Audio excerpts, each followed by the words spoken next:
Aujourd'hui, à Riposte, qu'il soit résolu que tout le monde devrait devenir végétarien.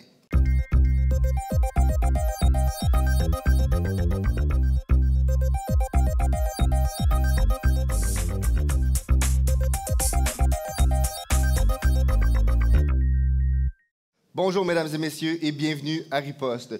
Je suis Simon-Nicolas Grandmaître et j'ai le plaisir d'être votre animateur pour une 5e saison. Aujourd'hui, nous avons une bonne motion. Une motion pour bien débuter notre saison. Ça va être un débat de démonstration et un débat d'idées. D'abord et avant tout, qu'il soit résolu que tout le monde devrait devenir végétarien. Tel est le thème de la motion. La question du végétarianisme touche tout le monde. Les végétariens sont présents dans nos vies. On en connaît tout le monde. Et ça laisse personne indifférent. Certains aiment beaucoup leur viande et ne seraient prêts à la laisser sous aucun prétexte, tandis que d'autres se disent « Ah, pour ma santé, pour mon choix individuel, pour toutes sortes de raisons, je préférais changer et devenir végétarien. » Donc, c'est ça que nous allons avoir aujourd'hui. Ça va vraiment être un débat d'idées et non de pratiques. Donc, comment est-ce qu'on applique que tout le monde devrait devenir végétarien? Ce n'est pas les détails qui nous intéressent aujourd'hui. Ce qu'on veut savoir, c'est est-ce que les gens devraient devenir végétariens et pour quelles raisons? Pour quelles raisons on devrait l'imposer aux gens versus pourquoi on devrait rester avec notre bon vieux choix et liberté individuelle? Pour faire ce débat, nous allons avoir des anciens débatteurs, des gens qui ont participé à plusieurs débats dans leur vie, qui ont fait le circuit, si on pourrait dire, et qui maintenant viennent partager cette expérience pour ce débat de démonstration ici à l'Université d'Ottawa. Donc, sans plus tarder, je vais vous présenter le premier ministre, M. Tristan Garcia. Bonjour, Tristan. Bonjour, Simon-Nicolas. Pas besoin de m'appeler monsieur, même si je suis premier ministre. Parfait, parfait. Donc, Tristan est un ancien de l'Université de Montréal et a participé à plusieurs débats. Maintenant, pour l'épauler, son collègue comme membre du gouvernement, M. Xavier Lemire. Bonjour, Xavier. Bonjour, Simon. Alors, Xavier est, lui, un ancien de l'Université d'Ottawa et maintenant encore étudiant à l'Université d'Ottawa au doctorat en économie. Il a fait beaucoup à travers la Société de débat et notamment le présider à travers le passé. Maintenant, pour s'opposer à cette motion, peut-être que vous allez reconnaître nos deux participantes, les gagnantes de l'édition Riposte 2015-2016. Alors, on a tout d'abord Mme Charline Gay. Bonjour, Charline. Salut, Charline est aussi une ancienne présidente du club de débat bien impliquée à l'université. Et pour l'épauler, nous avons comme membre de l'opposition Mme Geneviève Lévesque. Bonjour, Geneviève. Bonjour. Geneviève aussi est bien impliquée à l'Université d'Ottawa et les deux continuent leur vocation en droit. Donc, maintenant, nous allons aller à notre nouvelle juge, parce que nous avons une nouvelle juge cette année. Bonjour, Kadi Konaté. Bonjour. Alors, Kadi est aussi étudiante à l'Université d'Ottawa. Elle aussi est passée par la présidence du club de débat. Donc, on peut voir le fil conducteur. Tout le monde s'est bien impliqué à la société de débat ici à l'Université d'Ottawa. Et ça nous ouvre des portes pour toutes sortes de choses. Donc, Kadi va nous aider tout au long de la saison pour, comme notre juge en chef, la juge maison, celle qui va analyser, décortiquer, s'ils suivent bien la forme, la structure et toutes ces choses. Maintenant, avant d'entreprendre le débat, je tiens à rappeler que les arguments et les propos tenus par les débatteurs ici présents ne sont pas nécessairement leur opinion et que cet exercice a pour but d'engager le débat. Donc, on ne peut pas leur tenir rigueur sur ce qu'ils vont dire. Donc, sans plus tarder, j'appellerai Monsieur le Premier ministre pour un discours de 6 minutes. La parole est à vous lorsque vous êtes prêt. Merci beaucoup, Simon-Nicolas. C'est une grande chance d'être ici avec vous pour faire ce débat de démonstration. Donc, en commençant toujours, on remercie premièrement notre collègue au gouvernement de débattre avec nous et forcément aussi les membres de l'opposition ainsi que notre très cher juge, parce qu'il faut quand même toujours essayer d'amadouer le juge d'une façon ou d'une autre pour essayer de gagner ce débat. Donc, pour arriver maintenant au thème, au sujet de notre débat, qui est qu'il soit résolu que tout le monde devrait devenir végétarien, la première des choses à faire, c'est de bien baliser, de bien structurer, d'expliquer cette motion, qu'est-ce qu'elle veut dire. Et puis, en fait, nous, on la définit, donc c'est le rôle du gouvernement de définir. Et puis, nous, on dit qu'on entend par végétarien, donc de manger des viandes animales. Donc, on va aussi, donc, tout ce qui est les poissons, les fruits de mer, ça se comprend là-dedans, mais on ne va pas aller dans la production animale. Donc là, le lait, nous, on l'accepte, c'est en dehors, là, c'est le végétalisme, si je comprends bien. Donc ça sera un autre débat. Donc là, on est clair, nous, c'est la viande animale et on dit que tout le monde devrait le devenir. Donc, pour vous convaincre, on va développer 4 arguments. Donc, je vous les nomme pour permettre aux juges de les prendre en note et à l'opposition aussi. Premier argument qui s'intitule « La santé humaine ». Le deuxième, le coût environnemental. Le troisième, la souffrance animale. Et mon collègue développera sur l'option des insectes. Alors, maintenant, je vais vous développer les 3 arguments que j'ai dit que j'allais présenter. Pour ceux qui se posent peut-être juste avant de commencer la question par rapport à « mais comment est-ce qu'il fait pour savoir ?» J'ai 6 minutes pour parler, puis comment je fais pour savoir que je respecte mon temps? Bien, j'ai un cadran juste en face qui me dit qu'il me reste maintenant 4 minutes 16 secondes à m'adresser. Puis normalement, les juges, dans un débat, vont nous indiquer aussi à la fin en faisant des signes pour nous dire « OK, là, il faut que tu te dépêches, c'est la fin. » Donc, je développe mon premier argument, la santé humaine. Pourquoi donc? Alors, le végétarien, pourquoi est-ce que c'est bon? Parce que forcément, mais on sait que un exemple, toutes les maladies cardiovasculaires sont causées par le gras, et puis une des grandes sources de gras, c'est dans la viande, particulièrement la viande rouge. On sait aussi que l'être humain, en tout cas nos sociétés, n'arrivent pas à limiter la quantité de viande qui serait bonne pour nous, parce qu'on en mange toujours trop. On dit toujours qu'il faut manger la paume de notre main, puis pas à tous les jours, mais on s'aperçoit qu'on n'arrive pas à le faire. Ça fait longtemps qu'on le dit, puis on continue toujours à manger plus et plus de viande.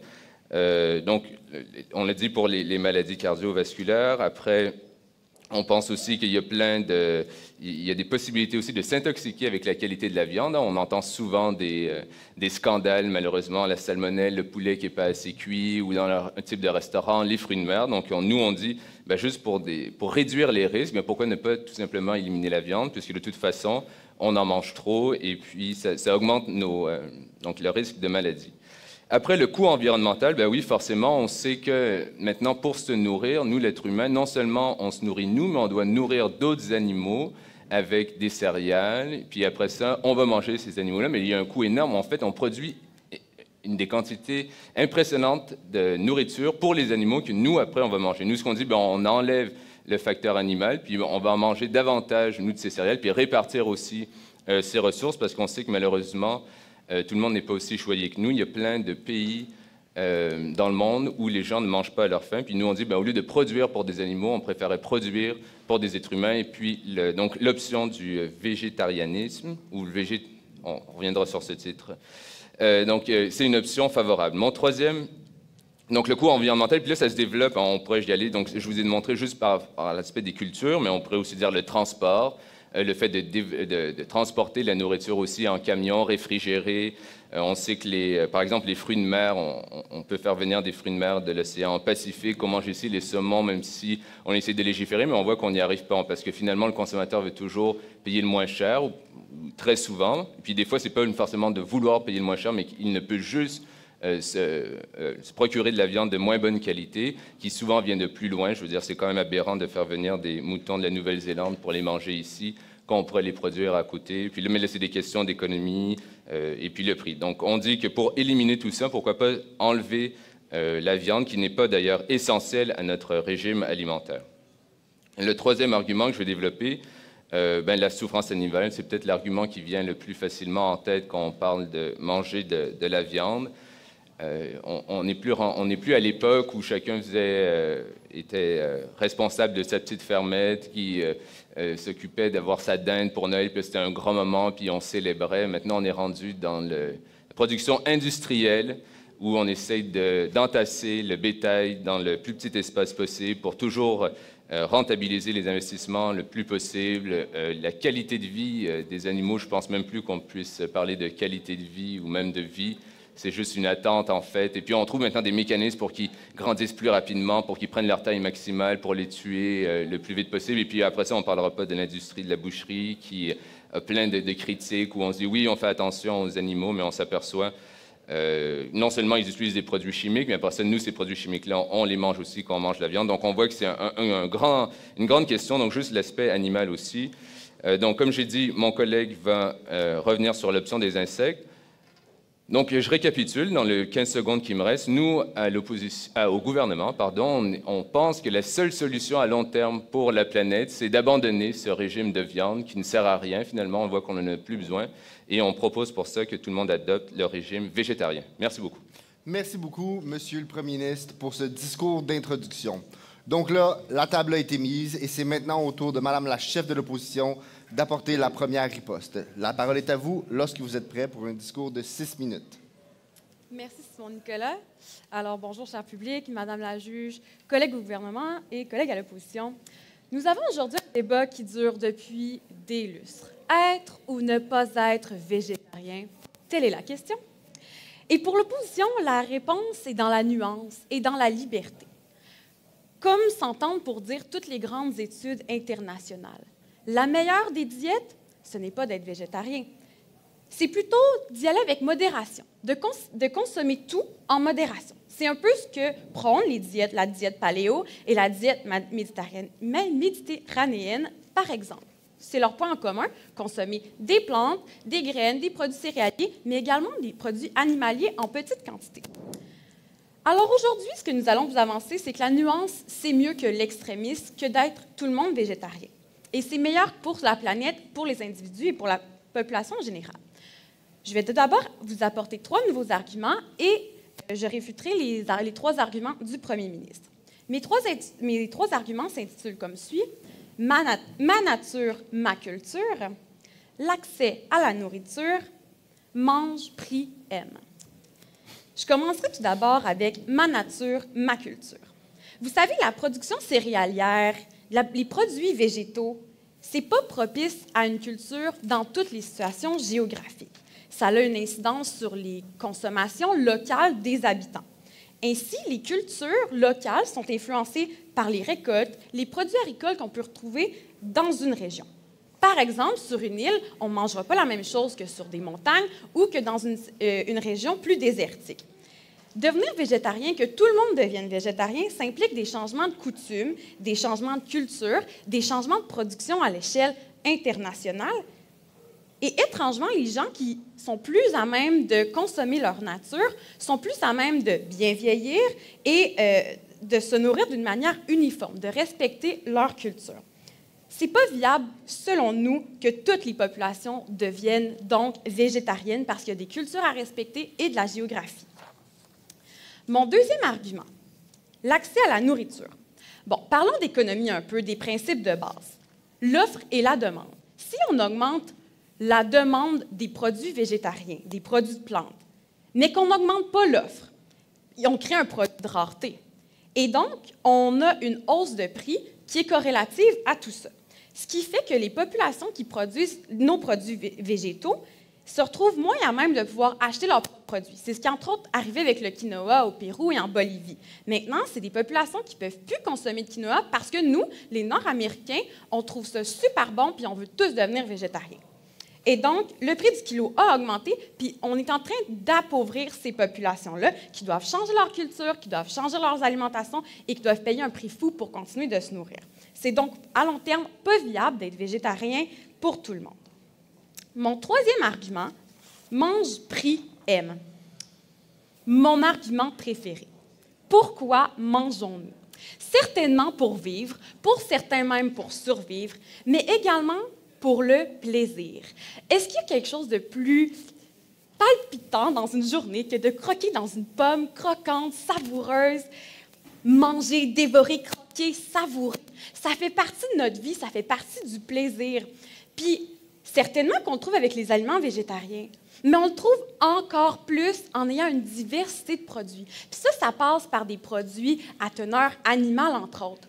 Pensez à un bon foie gras. Est-ce qu'un aliment végétarien peut avoir ce goût? Bien, je n'ai pas encore trouvé le cuisinier qui l'a inventé.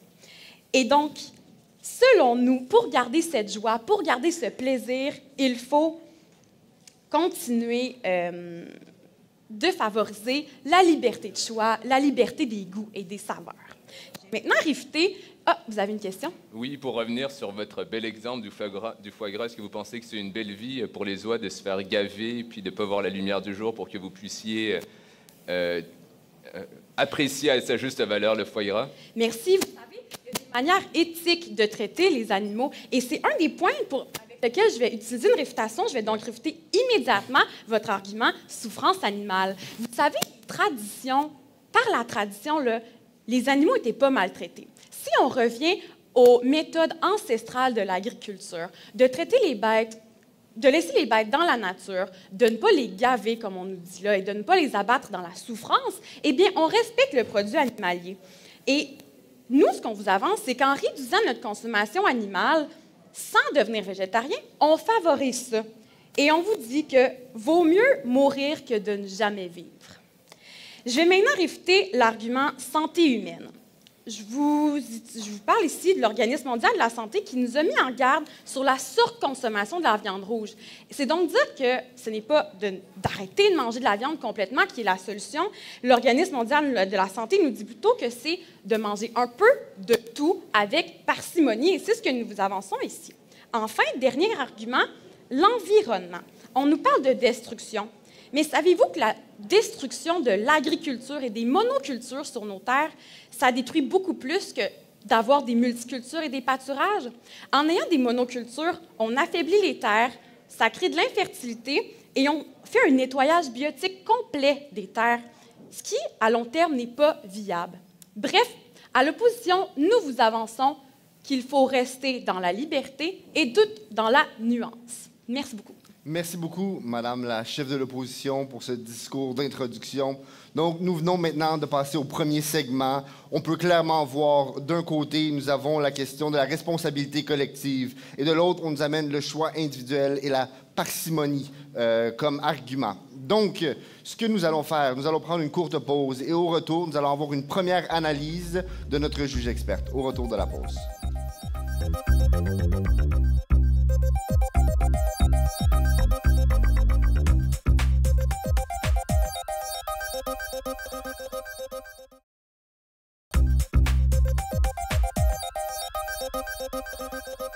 Nous sommes de retour à Riposte, aujourd'hui avec le débat qu'il soit résolu que tout le monde devrait devenir végétarien. Donc, pour passer à notre premier segment avec notre juge experte, nous allons analyser et décortiquer les deux premiers discours d'introduction.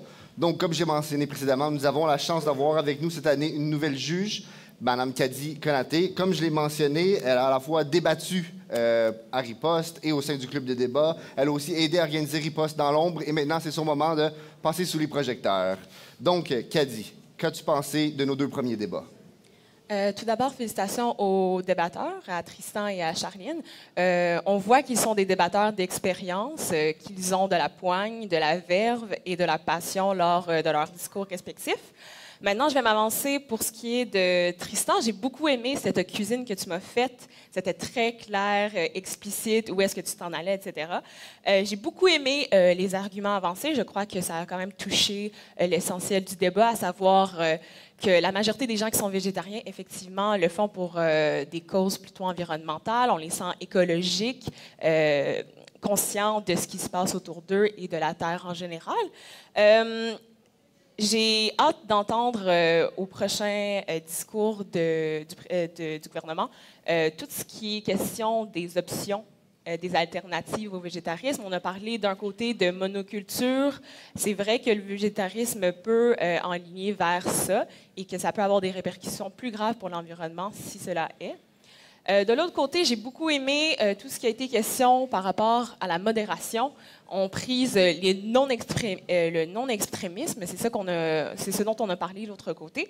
Maintenant, il s'agit de voir, est-ce que c'est vrai que la modération a meilleur goût, effectivement? C'est-à-dire que, est-ce qu'on va être capable du côté du gouvernement de venir montrer que peut-être que non, il serait temps, peut-être que les humains ou les consommateurs repensent un petit peu leur plaisir avant de consommer de la viande. Quoi qu'il en soit, j'ai beaucoup aimé les arguments avancés du côté de l'opposition. Et donc, je m'attendrais à voir pour le prochain discours peut-être davantage de percussions par rapport à ce qui est de la modération, parce que je pense que ça pourrait ouvrir une brèche du côté du gouvernement et j'ai hâte de voir le tout. Donc, c'était tout. Merci beaucoup, Kadi, pour cette première intervention. Je pense que tu as bien décortiqué et amené les grands points. Donc, maintenant, sans plus tarder, nous allons maintenant inviter Monsieur le membre du gouvernement à venir faire son discours de 6 minutes. La parole est à vous lorsque vous êtes prêt. Discours. Merci beaucoup. Merci à tous d'être ici. Merci à ceux qui écoutent en ligne. Merci aussi à la juge, à mon collègue et à nos co-débatteurs, à l'opposition. Donc, aujourd'hui, notre position, c'est qu'on se dit que, finalement, le progrès de l'espèce humaine ne s'est pas tracé dans la nuance. Le progrès de l'espèce humaine s'est tracé dans les grands changements. Et c'est ça qu'on veut discuter aujourd'hui. Un possible grand changement que, selon notre position, serait synonyme de progrès humain, finalement. Et le débat se résume beaucoup à ça. Aujourd'hui, je vais vous amener un autre argument. Je vais parler des insectes et l'alternative possible que ça pourrait représenter. Ensuite, je vais toucher à certains des arguments que l'opposition nous ont proposés. Essayez de vous convaincre que nos arguments tiennent encore, finalement, en reconstruisant certains des arguments du premier ministre de notre côté. Donc, sans plus tarder, les insectes. Pour les humains, consommer des insectes, on appelle ça l'entomophagie. Quand on parle des animaux qui mangent des insectes, là, on parle d'insectivores. Mais en fait, les humains ont un historique de consommation d'insectes qui date d'assez longtemps, qui date d'avant qu'on ait développé les outils pour l'agriculture. Et ça faisait partie d'une diète. Alors, en fait, on peut voir notre proposition aujourd'hui comme un retour à nos racines. Les insectes, d'ailleurs, c'est très riche en vitamines, c'est très riche en fer, en acides aminés, et il y a une très belle qualité des protéines et des graisses. Et ce qui est un des côtés les plus néfastes du point de vue de la viande, c'est la qualité, finalement, des graisses et des protéines. Aussi, bon, consommer des insectes, ça supporte la biodiversité. Et un des points, on parle d'environnement puis tout ça, mais l'élevage bovine, l'élevage d'animaux, ça produit à peu près 18 des émissions de CO2 dans le monde. Ça produit à peu près 64 des émissions d'ammoniac. Puis en comparaison, si on consommait des insectes, il y a des projections qui disent que ça réduirait la production alimentaire, ça réduirait de 99 les émissions à gaz à effet de serre de la production alimentaire. Simplement parce que ça émet très peu de gaz à effet de serre. Alors, d'un point de vue environnemental, d'un point de vue de culture de l'espèce humaine, on pense que c'est une décision qui ferait progresser l'humanité, finalement. Et ça, c'est l'argument que j'avais apporté en faveur de notre position aujourd'hui. Je vais passer maintenant à certains des arguments qui ont été proposés par l'opposition et je vais, un peu peut-être dans leur propre méthode, essayer d'y apporter certaines nuances. Donc, premièrement, on a parlé de géographie et culture. Ma nature, ma culture.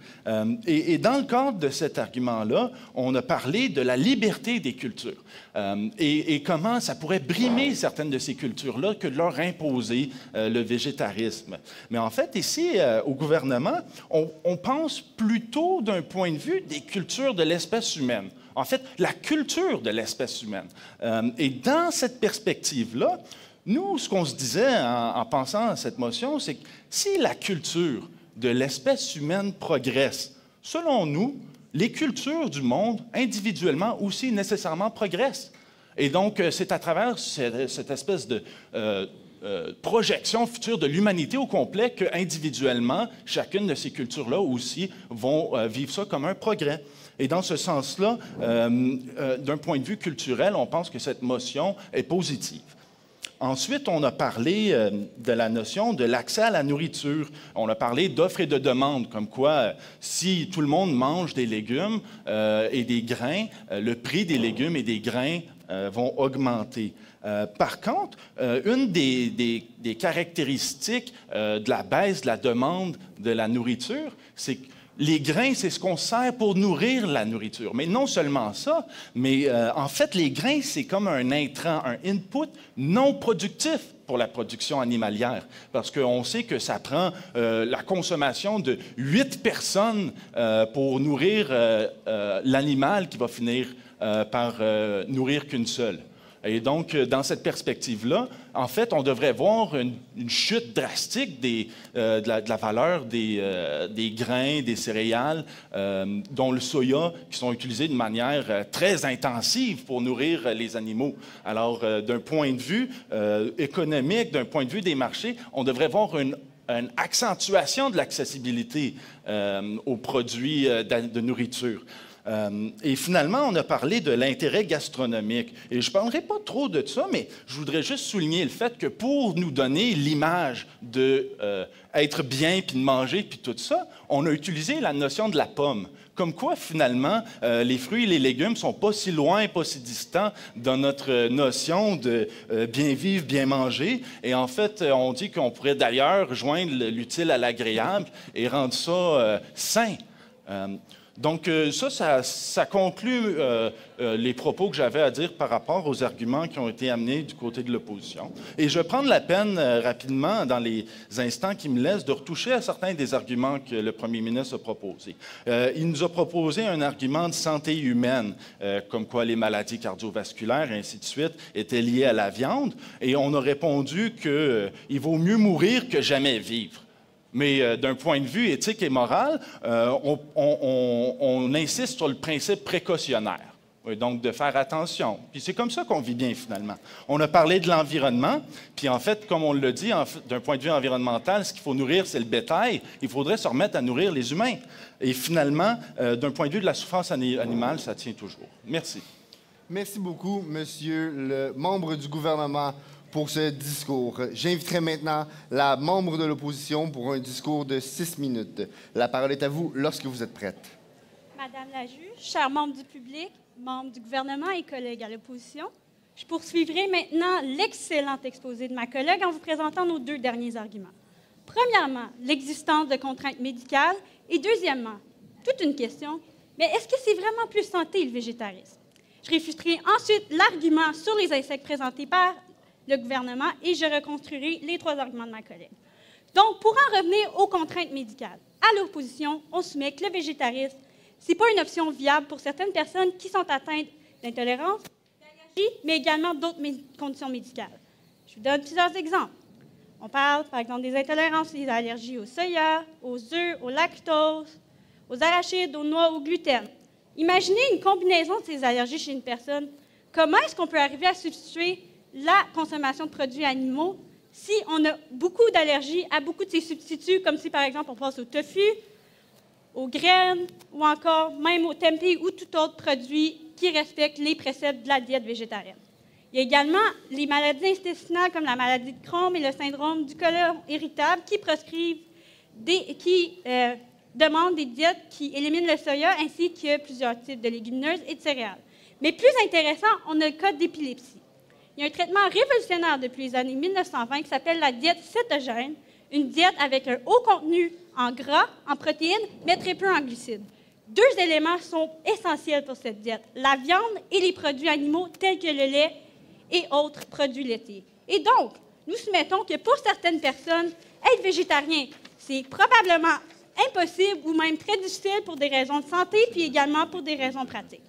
Ça nous amène à notre 2e argument, qui est la contrainte de santé, et qui a été demandé, est-ce que c'est vraiment meilleur pour la santé que d'être végétarien? Puis pour rappeler le point intéressant de la modération amenée par Mme la juge, nous soumettons une question. Qu'est-ce qui est mieux? Manger un steak qui vient d'une vache élevée librement dans un pâturage de manière durable, nourrie à l'herbe du pâturage et qui vit sa vie de manière éthique et bien confortable, ou encore un hamburger rempli de soya qui est organiquement et génétiquement modifié et dont on a mis plusieurs ingrédients dont on n'a aucune idée de la provenance. Quand on parle de santé, végétarisme ne rime pas nécessairement avec meilleure santé. Il faut voir l'importance des produits bio, des produits locaux, mais surtout des produits non transformés. Et la viande qui est produite de manière durable est une option pour ça. Puis aussi, parlant des végétariens qui vivent plus longtemps que les autres, il faut faire preuve de prudence. Vous savez qu'en science, la corrélation n'est pas l'égale de la causalité. Eh bien, dans les études qui disent que les végétariens vivent plus longtemps, il ne faut pas oublier que ces végétariens ont tendance à avoir d'autres habitudes de vie qui sont plus santé que, par exemple, le végétarisme. On parle de la réduction de la consommation d'alcool, on parle de l'exercice et de toutes ces choses. Bref, il y a plusieurs facteurs qui contribuent à la longévité et nous soumettons que le végétarisme n'est pas la solution pour tous et qu'on peut être en santé avec modération. Je vais maintenant passer à la réfutation des arguments à propos des insectes. Puis nous aimerions se recentrer sur le débat qui était le végétarisme comme la non-consommation de chair animale. Eh bien, que sont des insectes? Des anthropodes. Qu'est-ce que c'est? Des animaux. Donc, nous soumettons que, d'un point de vue par rapport à la cruauté animale, manger un insecte, je veux dire, comment quantifiez-vous la souffrance d'un insecte par rapport à une vache? C'est un débat à avoir. Mais également, vous nous parlez de grands changements. Vous parlez de la consommation de viande comme si c'était le diable et qu'il ne fallait pas en prendre. Nous soumettons que la nuance et la modération ont bien meilleur goût et que ça peut nous permettre de bien garder nos cultures et nos traditions. Pensez au pâté chinois et toutes ces choses. C'est des choses auxquelles on est habitué, qui font partie de notre histoire et de notre terroir. Et donc, nous soumettons qu'il y a des façons de faire des grands changements en réduisant sa consommation de viande. Mais une autre alternative, pourquoi pas s'attaquer au gaspillage alimentaire qui correspond à 40 % de toute la nourriture produite au Canada? On ne parle même pas de viande, de légumes, toutes catégories confondues. Avant de s'attaquer aux habitudes des gens, peut-être qu'on pourrait s'attaquer à un problème qui en est vraiment un, c'est-à-dire jeter à la poubelle directement des productions. Puis maintenant, cela m'amène à reconstruire les arguments de ma collègue. Quant à la culture, il ne faut pas oublier notre tradition. Je vous ai parlé de pâté chinois. Qu'est-ce que c'est? Des pâtés chinois, la soupe au pois, la tourtière. C'est des symboles forts de notre culture qui s'inspirent de notre histoire et de notre terroir. Il ne faut pas les oublier. Également, l'aspect pour l'accès à la nourriture. D'un côté, il y a l'augmentation des prix des grains qui nous inquiète, mais de l'autre, il faut être réaliste. Ce ne serait pas un coup dur à notre industrie que d'interdire la consommation de viande et de dire que c'est plus une option pour les citoyens? Il y a certains pays, comme le Canada, les États-Unis, qui sont de très grands producteurs.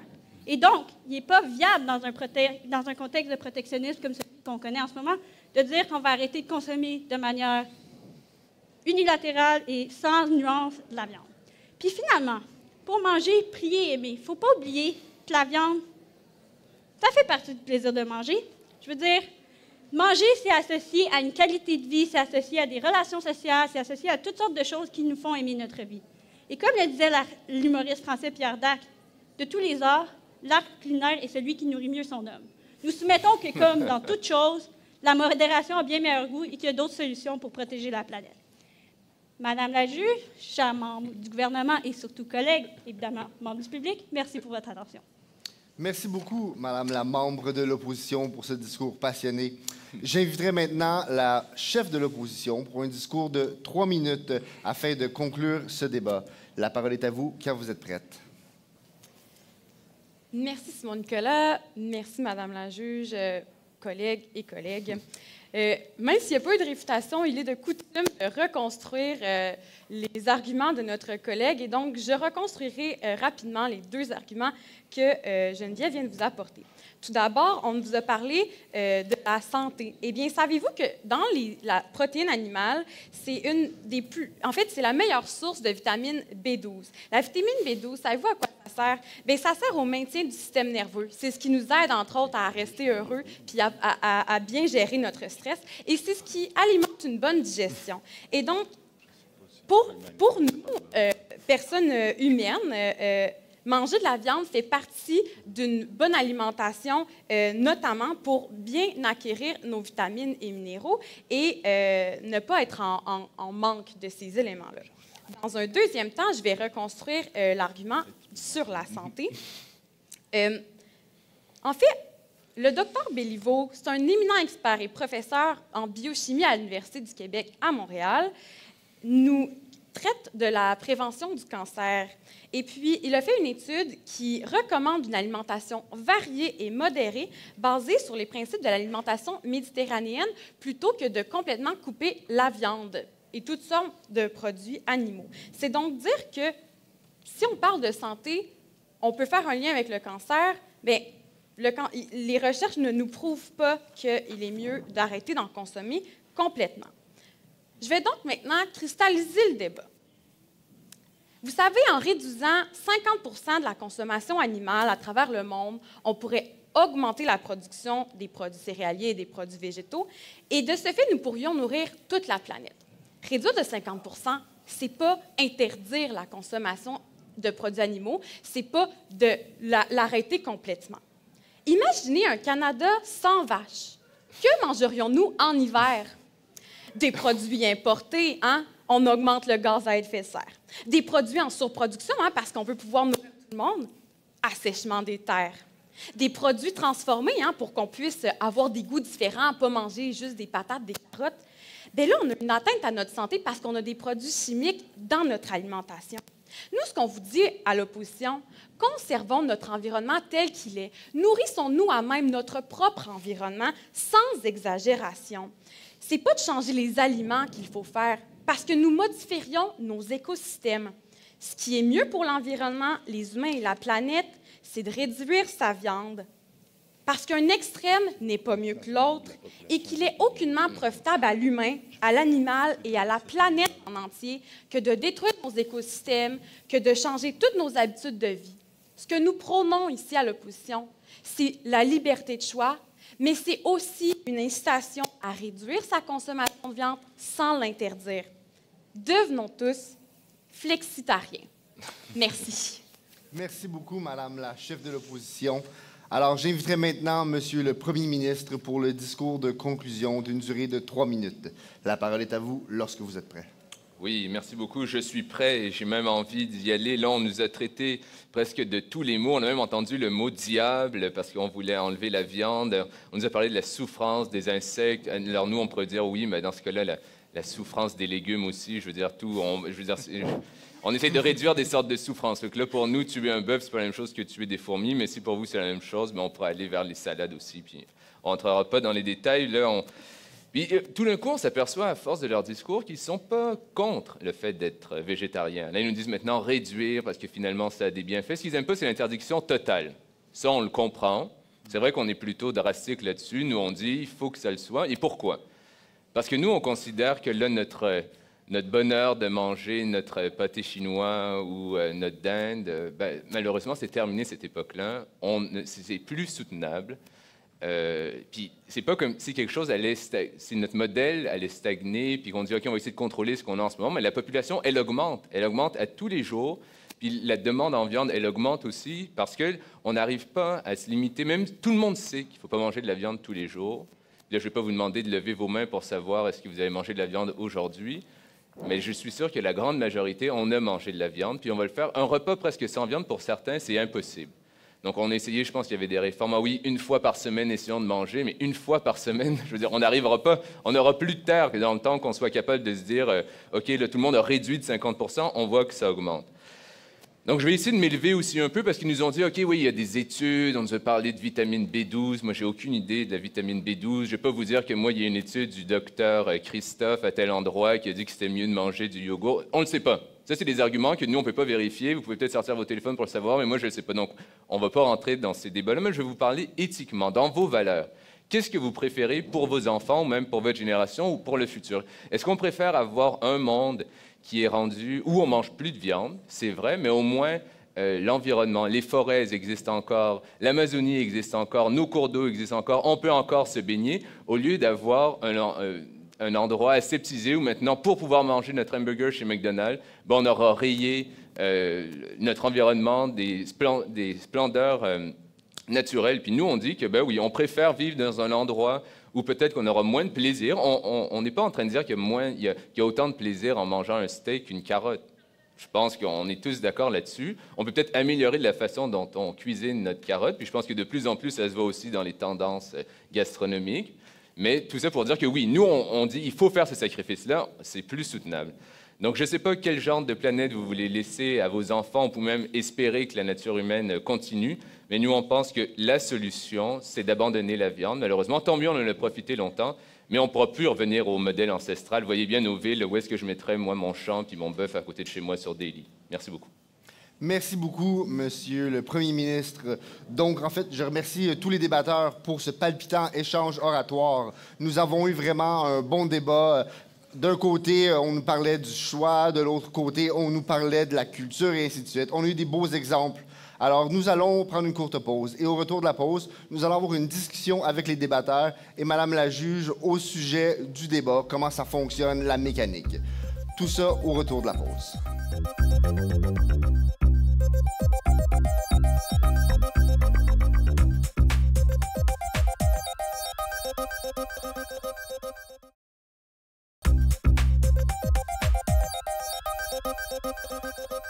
Nous sommes de retour à Riposte avec, non pas le verdict cette fois-ci, mais bien un échange avec les débatteurs, car nous sommes à notre premier débat de la saison, le débat de démonstration. Donc, avant de continuer un peu plus, je tiens juste à expliquer un peu, on a toujours un style qui suit. On a le gouvernement qui nous amène l'argument, la réfutation, la reconstruction et la cristallisation. Donc ça, en fait, nous, ce qu'on fait, c'est qu'on suit le style parlementaire canadien où le gouvernement amène une motion. Dans ce cas-ci, c'était un débat d'idées. Donc, on n'a pas besoin de spécifier gouvernement du Canada, gouvernement du monde ou quoi que ce soit. C'est juste qu'il soit résolu, ils assument le rôle du gouvernement. Et après ça, on échange à tour de rôle avec l'opposition. Donc, c'est basé un peu sur les débats style parlementaire, comme on verrait à la Chambre des communes, sauf que les gens répondent vraiment aux questions ici. La réalité... aussi, c'est qu'il y a une mécanique du débat. Donc, comme vous avez pu voir, tout le monde a fait un petit discours d'introduction. Chacun des membres a fait une recentralisation du débat, ramener un peu le débat de leur camp. Et après ça, on fait l'argument toujours en premier. Vous avez marqué, on n'entend pas les réfutations en premier, c'est argument, réfutation, reconstruction. Et pour nos deux chefs, c'est la cristallisation. Donc, on va vous expliquer à la suite qu'est-ce que c'est. Ça. Mais avant de continuer, j'aimerais d'abord aller voir notre juge pour ses premiers commentaires, ses premières impressions du débat. Donc, Oui. Caddy.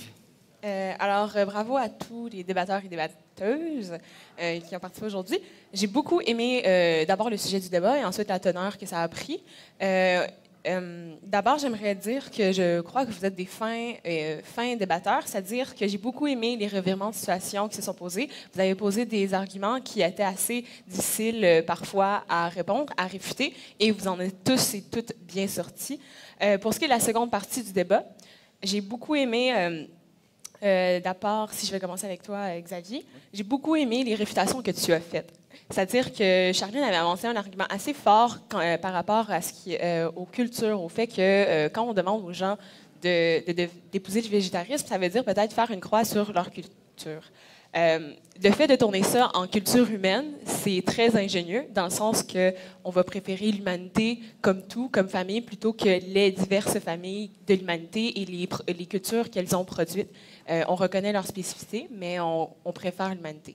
Donc ça, j'ai beaucoup aimé. Pour ce qui est de l'argument des insectes, c'était très intéressant d'amener ça sur le tapis.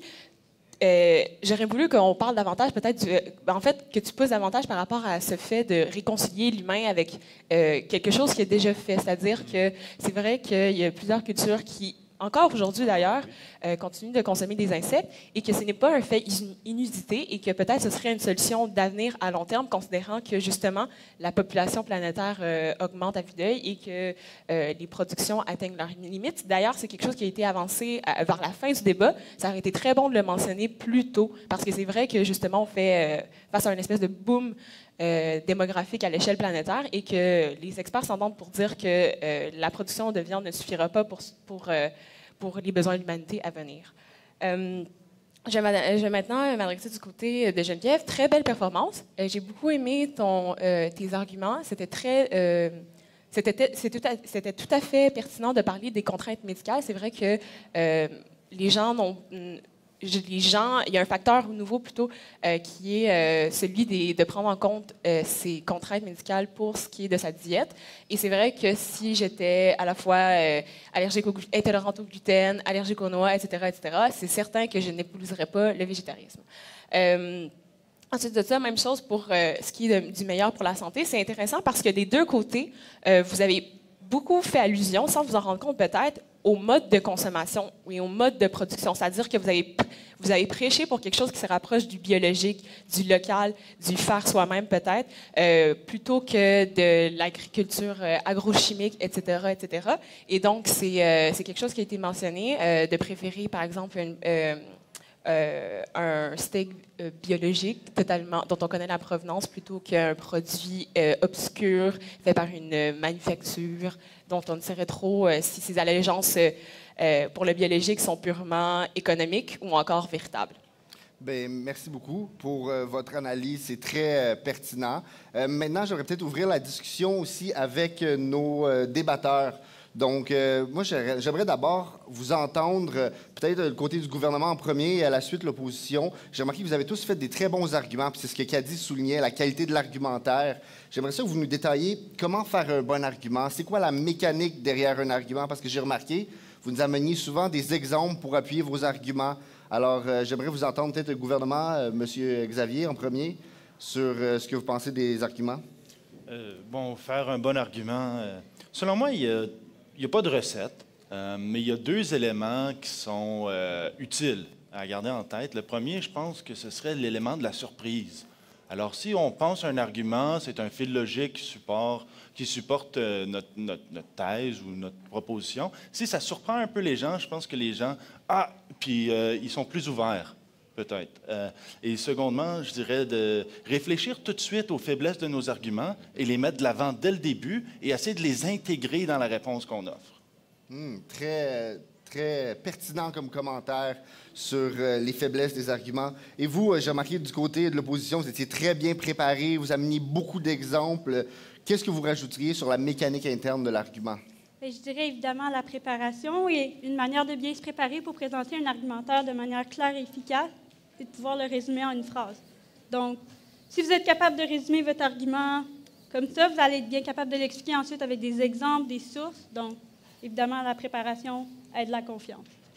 Merci, merci. Maintenant, comme on a vu aussi, c'est le rôle principalement des membres du gouvernement et de l'opposition de faire un gros travail de réfutation. Donc, venir contrer ce qu'on nous a amené. Maintenant, dans la réfutation, pour vous, le gouvernement, qu'est-ce qui est la meilleure chose pour réfuter un argument rapidement? Parce que des fois, on vous détaille beaucoup de choses et surtout, vous, à la fin, vous avez 3 minutes pour réfuter les derniers arguments et faire votre cristallisation. Donc, comment faire pour faire une bonne réfutation? Bien, une bonne réfutation, des fois, c'est peut-être de juste s'attaquer à un aspect de l'argument qui, quand on l'exagère, ou il peut paraître un peu fou tout d'un coup. Donc, c'est pas forcément... On n'a pas assez de temps, puis de réfléchir, puis de prendre l'argument au complet, puis de voir... On choisit un élément, puis on se dit... ah oui, non, ça, si je l'explique, puis que je le démontre, on s'aperçoit que ça fonctionne pas. Donc, je sais pas si... l'exemple, on nous a dit la souffrance des insectes, puis moi, j'ai dit, ouais, mais là, la souffrance... des légumes. Là, tout d'un coup, je réponds pas vraiment. Je veux dire, je dis pas qu'elle n'existe pas, la souffrance des insectes. Je veux juste dire qu'il y a d'autres choses. Et que là, si on grossit la question, tout d'un coup, l'argument de l'autre côté perd un peu de sa valeur. Donc, moi, je pense que, malheureusement, c'est pas forcément très honnête comme processus, mais c'est un débat. Puis, donc, le but, c'est de juste démontrer qu'il y a peut-être une faille. En fait, c'est démontrer une faille. On n'a pas besoin de le démolir au complet. Merci pour cette perspective sur la faille. Maintenant, ça m'amène en fait à l'importance de l'écoute et de la reconstruction dans un débat. On a vu d'un côté comme de l'autre vraiment, ils nous ont dit ça et ils recitent presque exactement pour après reconstruire vos arguments. Et vous, j'aimerais savoir, quand vous faites une reconstruction d'arguments, qu'est-ce qui est la première chose qui vous vient à l'esprit? Comment on fait pour reconstruire un argument puis dire « il tient encore » ? Généralement, on va essayer de toucher un aspect qui n'a pas été abordé. Comme ça, on ne s'attaque pas à la réfutation que l'autre côté nous a apportée, mais on va chercher un élément de l'argument qui n'a pas déjà été dit, mais qui peut soutenir quand même la thèse, puis qui va venir renforcer sans vraiment venir jouer dans ce qui a déjà été dit. Très, très vrai, très juste. J'aime bien votre analyse. Maintenant, ça m'amène ma dernière grande question. Sur la cristallisation, c'est peut-être un mot, une bête noire de débat. Qu'est-ce que le mot cristallisation veut dire? Même certains des débatteurs se le posent encore. Donc, je demanderais au premier ministre et après à Mme la chef de l'opposition, pour vous, c'est quoi la cristallisation et comment bien la faire? OK, bien, la cristallisation, donc c'est vrai que c'est quelque chose qu'on se pose la question. En fait, c'est plus résumer le débat, mais pas rentrer dans le détail des arguments. Donc, ce qu'on fait, c'est essayer de s'élever. C'était quoi les grands thèmes que vous avez entendus? Donc là, moi, j'ai dit, OK, on laisse tomber les études. Moi, je vous dis, c'est l'avenir de l'humanité. Puis de l'autre côté, on vous a dit, non, je vais les laisser la chance de répéter. Mais moi, ce que j'essaie, c'est juste d'élever, puis de dire, OK, on oublie tous les détails. Puis c'est quoi la dernière image qui reste dans votre tête? Finalement, c'est ça. Puis là, à la fin, moi, j'ai dit, ah oui, ben moi, chez moi, dans mon appartement, je ne peux pas avoir un élevage de viande. Puis là, qu'est-ce qui vous reste à la fin du débat? C'est, ah ben oui, c'est vrai, comment on fait pour retourner à la production ancestrale? Donc, c'est un peu de laisser une dernière image dans la tête des gens. Là, tout d'un coup, c'est le vote, puis on se dit, ah ben oui, moi, c'est ça qui me reste. Donc, c'est forcément, là, vous avez pu aussi regarder que la structure l'ordre de parole joue beaucoup parce que j'ai la chance de parler en dernier. Qu'est-ce qui vous reste? Ben, c'est cette image-là souvent. Donc, on voit que même la structure, puis bon, forcément, le gouvernement est élu, donc il y a un certain avantage en chambre. Merci beaucoup. Et en bref, selon vous, la cristallisation? Mais, comme Tristan l'a dit, c'est effectivement un résumé, mais moi, ce que j'aime faire dans une cristallisation, c'est de rapporter brièvement des petites pointes importantes de chaque côté, les mettre en opposition pour montrer à quel point l'autre côté n'a pas de force dans son argumentaire, pour ensuite venir utiliser une phrase punch qui va résumer notre position, qui va résumer le débat et qui, comme Tristan le disait, là, va marquer les esprits. Merci beaucoup pour ces analyses et vos conseils de débatteurs, de sages débatteurs, de débatteurs expérimentés. Donc, nous allons prendre une pause publicitaire et au retour, la conclusion.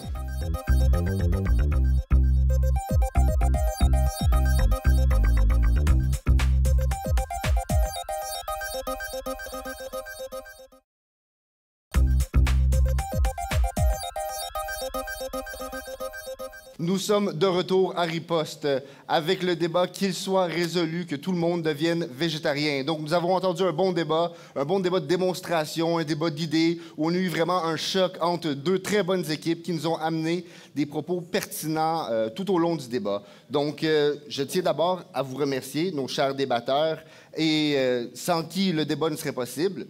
En plus, j'aimerais bien remercier notre nouvelle juge en chef, Mme Kadi Konaté. C'est vraiment, sans vous, le débat ne serait pas possible. De plus, j'aimerais prendre aussi un moment pour remercier tous les partenaires qui rendent Riposte possible. D'abord et avant tout, la Société de débat français de l'Université d'Ottawa, qui, tout au long de la saison, vont nous fournir ces courageux débatteurs. En deuxième temps, j'aimerais aussi remercier le service de vie communautaire de l'Université d'Ottawa qui croit en ce projet depuis 5 ans. C'est vraiment fantastique d'avoir ce genre de choses-là. Et en plus, l'ambassade de France et Air Canada, Air Canada, qu'est-ce que je dis là? Air France, évidemment, qui remettent des prix aux participants à la fin. Donc, tout au long de la saison, les débatteurs vont s'affronter et à la fin, il va y avoir une bourse pour les participants qui se sont rendus en finale, ainsi que pour les gagnants, 2 billets d'avion pour Paris. Donc, c'est un très beau cadeau et on remercie tout le monde de cette participation. Donc, je vous remercie d'avoir écouté Riposte. On se voit lors d'un prochain débat. À la prochaine.